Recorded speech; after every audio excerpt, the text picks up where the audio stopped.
spend 50 bucks and buy them in a restaurant. Do not try this.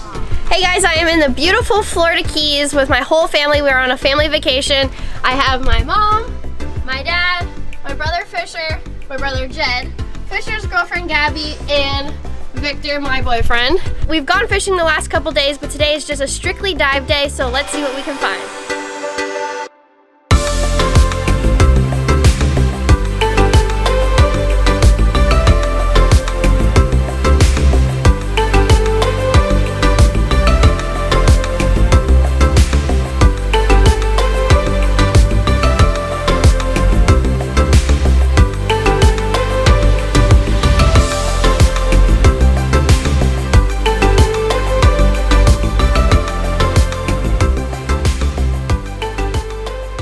All right, Dad, what are you going to look for right now? I'm looking for holes in the ocean that I can stick my hand in and pull out a stone crab.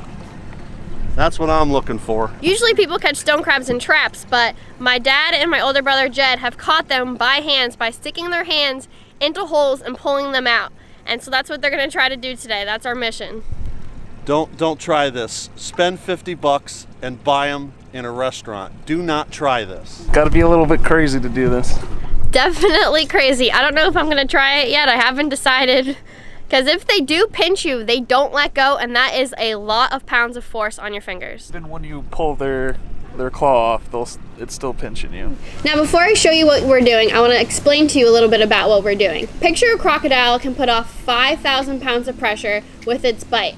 A stone crab claw can put off 19,000 pounds of pressure with just a pinch of his claw. That's absolutely insane. So I'm gonna have my dad tell you a little bit about what they're doing exactly to catch these by hand. Well, my oldest son, Jed, and I, we did it for several seasons without getting bit. The crab goes down his hole like sideways.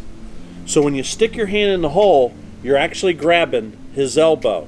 So he's not really set to bite you at that point. I mean, you follow him down, you touch him with the tips of your fingers, and then you got to go faster. Follow him down and grab hold of his elbow, yank him out. My style is to just yank him out holding one claw and quickly grab the other claw before he gets me. And then one day I stuck my hand down a hole. You know, you can stick your hand down these holes all the way up to here, and it latched onto my finger. I pulled it out of the hole, and it was just a small stone crab latched onto my finger, and I was screaming like a little girl, yelling for Jed to come help me. He swam over to me. He couldn't pry it off my finger. I don't know why I didn't think of it sooner, but then I just snapped his claw off his body, and then Jed was able to pry it off my finger. That happened to me 3 years ago. It damaged the nerves in the tip of my finger. My fingernail doesn't grow properly. So I wouldn't recommend this sport, as exciting as it is, and it's like the best eating seafood you can get your hands on. You got to be a thrill seeker and a little bit touched to do it. Smart people are definitely going to buy it and not try this. I think what happened is a big stone crab got caught in a stone crab trap, and then a little crab went down his hole. So instead of being in his hole sideways, he was in his hole waiting for me like this, because it was like a living room for him. He could dance around in there. I stuck my hand in there and he latched on. So I don't know how often that happens, but it happened to me. We got back with all 10 fingers. So it's definitely a crazy sport, and it's definitely a dangerous sport. I probably would not recommend doing it, but let's get to the video. Oh, Jed got one. Just a little guy. Can you bring it closer? Like I'm getting in the sand. Did you grab it with your hand? Yeah. Well, Jed caught his first one. It's too small to keep. That was a really small one. Their claw to keep has to be 2 3/4 inches to be able to keep it. That one was way too small. But at least we found where they are.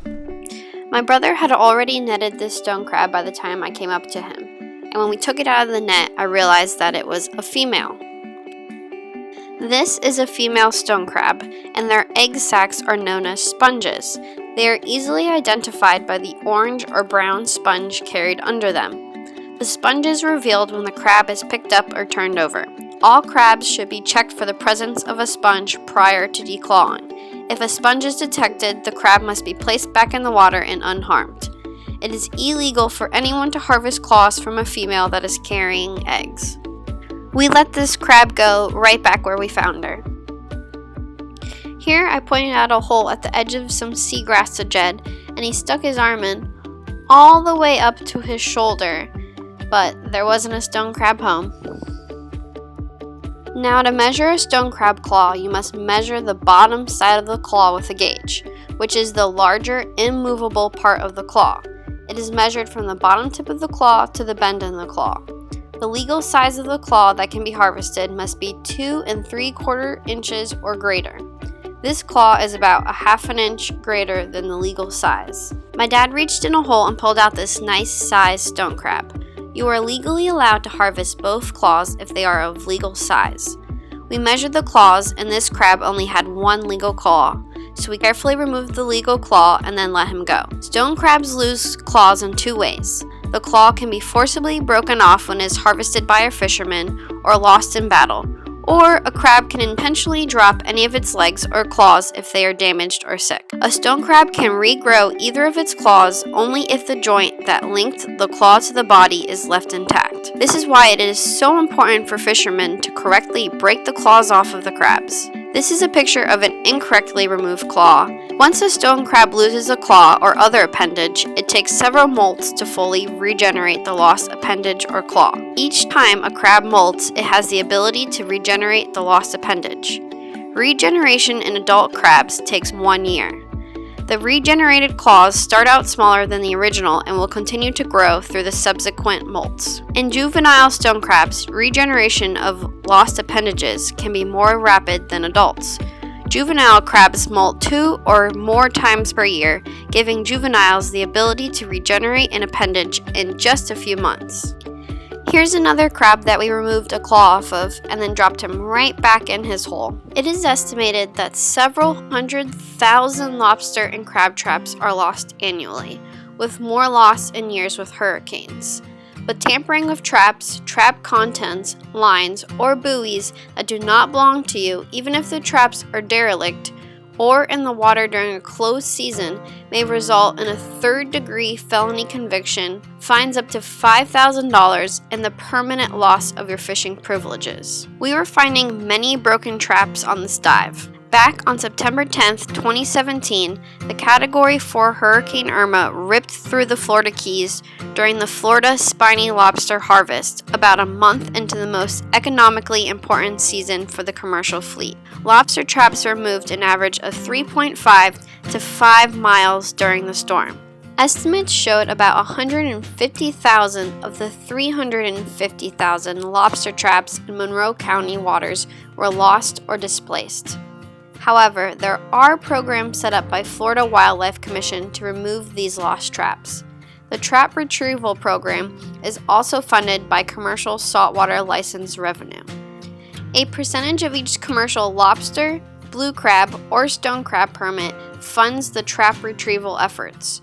Traps that are recovered as part of this program are recycled or destroyed and disposed of.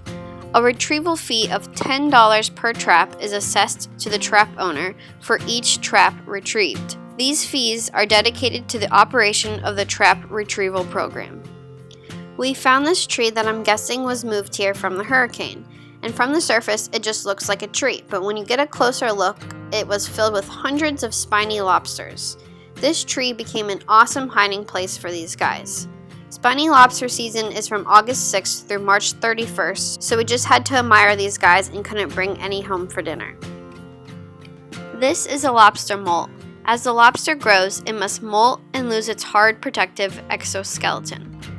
After molting, the lobster is soft-bodied and very vulnerable to predators for about 2 days until its new, larger exoskeleton forms over its growing body. Within the first 5 to 7 years of its life, a lobster may molt its shell up to 25 times. Because lobsters molt, they are able to regenerate their lost limbs.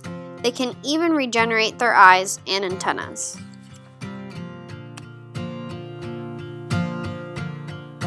This is a red cushion sea star. They are usually found in calm tropical water.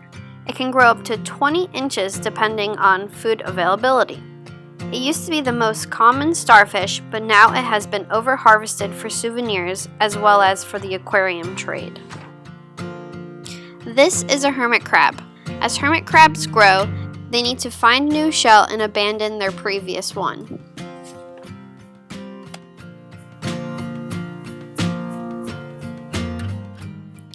This is a tulip snail. They are both carnivores and scavengers. They scavenge for dead or dying marine animals, but they are prey to stingrays, crabs, sea stars, as well as other snails. This is a sea urchin.